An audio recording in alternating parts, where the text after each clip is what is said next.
Mesdames et messieurs, bienvenue sur Radio Évangile Développement à l'émission R&D Info Plus, aujourd'hui consacrée à la page sport. Après la première édition tenue en avril 2016, le promoteur de ce Maracana dénommé Citoyen Intègre, Hyacinthe Ouédraogo, revient sur la dénomination Mouvement Conscience Nouvelle, MCN, pour la deuxième édition, dont l'ouverture officielle s'est tenue samedi 18 février 2017 sur le terrain de l'école primaire Koutian. Pour cette deuxième édition de ce Maracana inter-établissement, ce sont au total 12 établissements de la ville, à savoir le lycée provincial, le lycée municipal, le lycée privé Espoir, le lycée privé Assalam Fido, le lycée privé Berekia, le lycée privé La Solution, le lycée privé Sainte-Suzanne, le collège privé Le Challenge, le collège privé Excellence, le collège privé Bersalel, le groupe scolaire Pinal Faso et le coup du soir Le Palmier qui défendront l'honneur de leur établissement pour arracher le trophée de la première édition aux mains du lycée municipal vainqueur de la première édition. Cette deuxième édition voit le jour grâce au sacrifice du promoteur qui a foi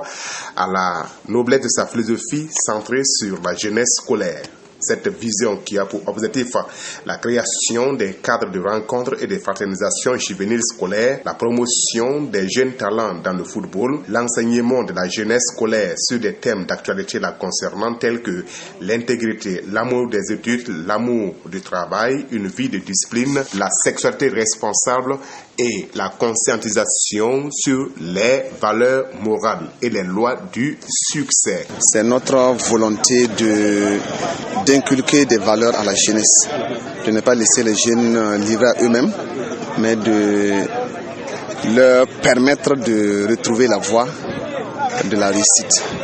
Comme quand on est à l'école, c'est pas facile.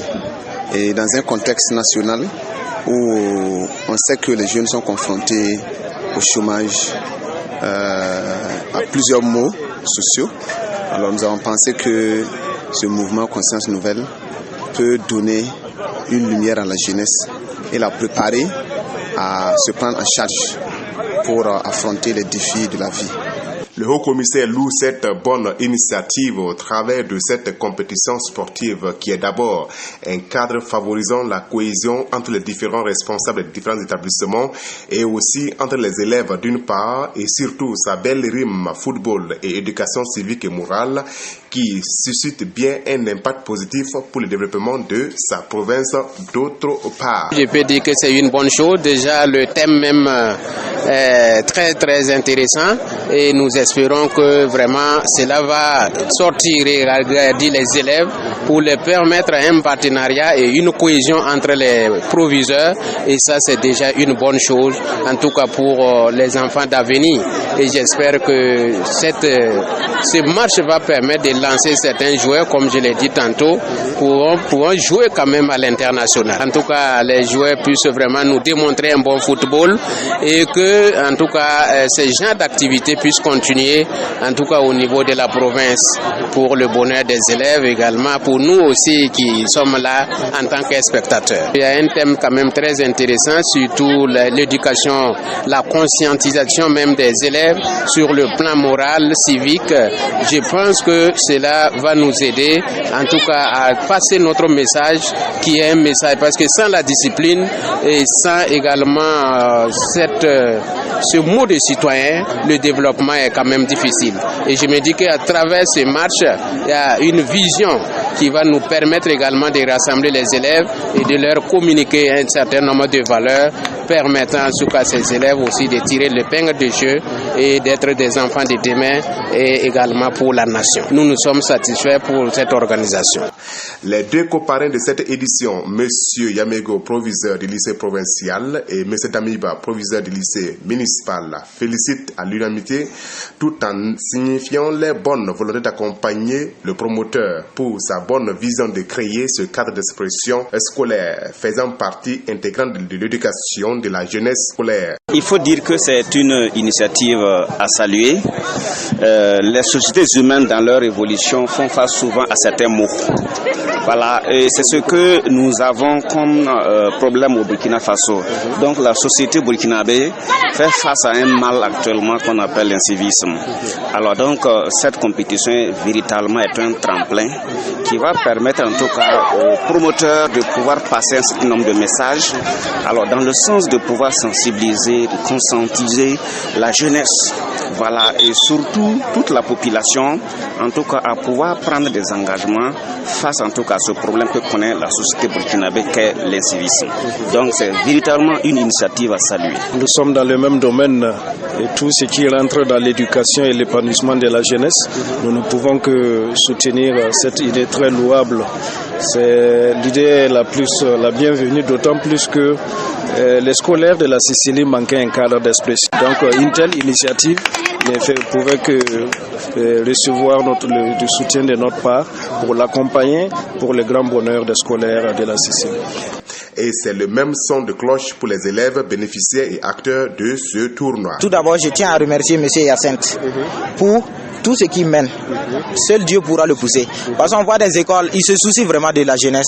Et maintenant, nous aussi, on va se battre de notre côté pour que cette jeunesse-là, nous qui sommes demain, les hommes de ce pays, nous allons assurer. Maintenant, concernant ce Marcana, je trouve que c'est une bonne initiative parce que ça réunit les jeunes, ça réunit, on se crée des amis, ceci, cela. Comme on est là pour s'amuser, que le meilleur gagne. Le Marcana est très important. Parce que chaque année, si on faisait ça, je pensais que ça valait mieux, quoi. Loin d'être une perte de temps et un blocage aux études, comme le pensent certains parents d'élèves, pour le proviseur du lycée provincial, le sport est bien au contraire un bienfaiteur pour le corps et l'esprit des élèves pour un bon rendement scolaire. Pour que l'esprit soit disposé à assimiler les connaissances, les apprentissages, il faudra réellement que le corps aussi soit en bonne santé.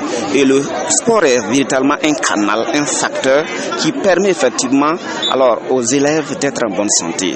Alors de pouvoir se défouler. Après 5 jours, sinon 6 jours en tout cas, assis dans les classes, effectivement, ce cadre est une occasion pour permettre aux uns et aux autres de se défouler et de se donner un peu d'aide dans les esprits pour pouvoir travailler. Donc, de mon point de vue, c'est aussi un cadre pour les permettre de pouvoir mettre en application ce qu'on les enseigne à travers les cours d'EPS. Même si cette compétition sportive faisant partie intégrante du programme de l'enseignement secondaire ne pouvant en aucun cas porter préjudice aux études, le proviseur du lycée municipal, M. Damiba, coparrain, exhorte les élèves joueurs à éviter sous l'effet du jeu les blessures graves, car l'année scolaire est loin d'être terminée. Nous sommes au beau milieu du 2e trimestre. Il y a encore le 3e trimestre qui nous attend. Donc c'est les inviter à cultiver le fair play. De toutes les façons, on sait que dans un jeu, le football c'est un jeu, il faut un perdant ou un gagnant ou tout au plus un match nul. Donc nous les invitons à privilégier la technique dans le jeu et non le jeu physique pour ne pas se blesser et compromettre leur année scolaire. Donc nous les invitons vraiment à jouer techniquement, à prouver ce qu'ils savent, tout en nous revenant à l'école en bonne et due forme pour le reste de l'année scolaire. Et pour un bon déroulement de la compétition, le promoteur ne cesse de rappeler aux principaux acteurs certaines consignes que partagent les parents, aussi bien que les joueurs. Nos attentes, c'est que pour les jeunes pour lesquels nous faisons cette compétition, c'est l'engagement, la discipline, le fair play, le respect de l'adversaire, comme nous l'avons prôné l'an passé. C'est un adversaire, c'est pas un ennemi. Voilà. Mais maintenant, pour les responsables au niveau de l'éducation, leur disons merci pour le fait qu'ils ont permis aux jeunes de sortir et nous leur demandons de les accompagner. Voilà, souvent il y a des blessés, souvent il y a des équipes qui n'ont pas de maillot, donc s'ils peuvent vraiment les accompagner à ce niveau. Maintenant, pour la population de Léo, c'est juste sortir à chaque fois massivement pour soutenir les équipes en compétition, parce que le football est aussi un spectacle et il faut donc des spectateurs pour rendre ça agréable. Non, on ne doit pas le blesser. Le jeu, on ne doit pas le blesser. Quand il est devant avec la boule, tu dois chercher à prendre la boule, mais pas par derrière pour le blesser. Donc ça, c'est pas bon. À l'intention de tous les acteurs, notamment les acteurs sur le terrain, c'est réellement leur dire et rappeler que le football est avant tout un jeu. Il doit rester après tout un jeu. Donc de ce fait que l'esprit du fair play puisse réellement prédominer tout au long de cette compétition et que réellement ils puissent avoir à l'esprit, alors qu'ils sont des élèves, qu'ils sont des camarades, et qu'à travers cette compétition, ils doivent faire la promotion de ces valeurs-là et pouvoir rester toujours camarades, pouvoir rester toujours élèves, pourquoi pas amis entre eux. Donc, ils doivent avoir ça à l'esprit et ne pas en tout cas se livrer à des anti-jeux. Les deux derbys de cette première journée se sont séparés par un score vierge, à savoir le lycée privé La Solution qui affrontait le Challenge et le lycée provincial La Vesse Pinal La Faso. La deuxième journée a connu les confrontations à Salam Fido Berekia qui se sont séparés par un score vierge et la deuxième confrontation, à savoir les deux finalistes de la première édition, le lycée municipal face au lycée privé Espoir qui ont offert aux spectateurs un jeu de qualité d'un but partout. Mesdames et messieurs, c'est sur ces informations qu'on va donc vous dire au revoir et tout en vous promettant de vous retrouver pour un autre numéro de RD Info Plus. Rédaction, présentation, Nabil Lucien, Dauphine Daniel.